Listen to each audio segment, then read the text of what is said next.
And indeed, that's all we're focusing on tonight. It's a lot of talk about money.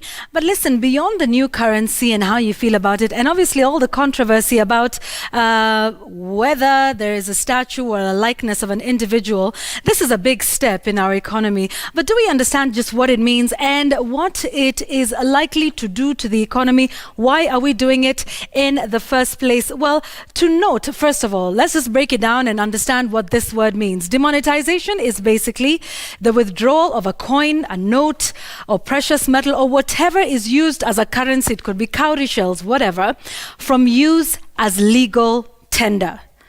And so that is exactly what we're doing it. Why are we doing it? Well, there's a number of reasons, and we'll get to one of them, particularly with the 1,000 shillings note. But remember, this is actually meeting a constitutional requirement. When we promulgated the Constitution in 2010, we said we wanted new currency. We said, according to Article 231, Section 4, that we don't want the portraits of individuals, but we wanted it to celebrate icons of Kenya, the economy, the industry, and the socioeconomic aspects of this country. So in fact, as it turns out, we are a couple of years late because according to the schedule, we had about 5 years to do it since 2010. There was a lot of legal issues. Those were sorted out, and here we are now. So number one, it is a constitutional requirement that we promulgated. But then there is also the issue of illicit financial flows and corruption and hoarding of money. And this is what the central bank governor said in his Madaraka Day speech. He talked about the older 1,000 shillings note series that are being used for illicit financial flows, not just here in the country, but also in the region.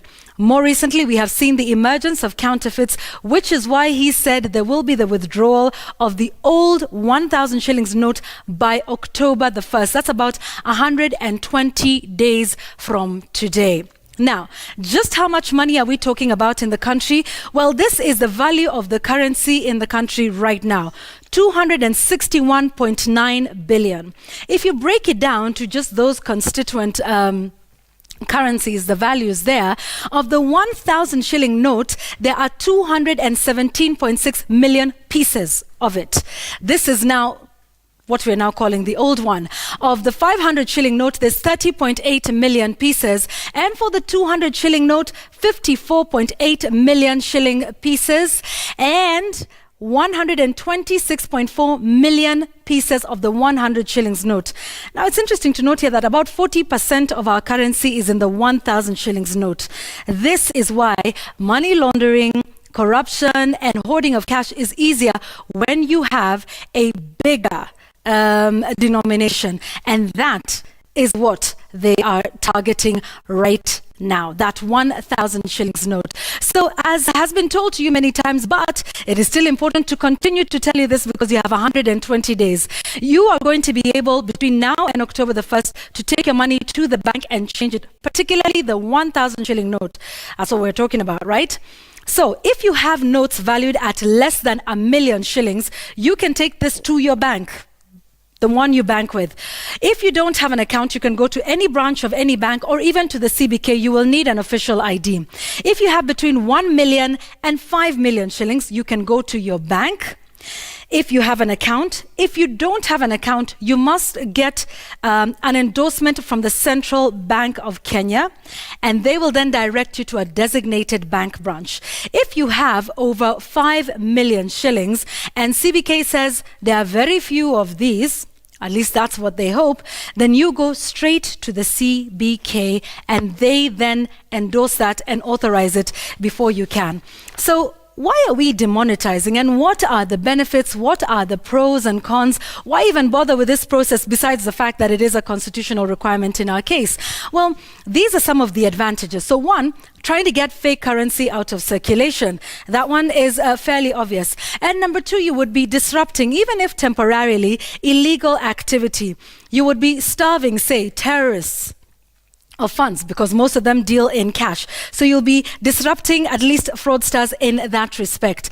Tax collection will increase. All of these people who are hoarding this money in what we call mattress accounts will now bring it into the formal financial system, and KRA will be able to then tax it. And because there will be more money in the banks now that will be saved, then there will be a reduction of lending rates. But there's also some cons to this, and some of them are short-term, and it is important.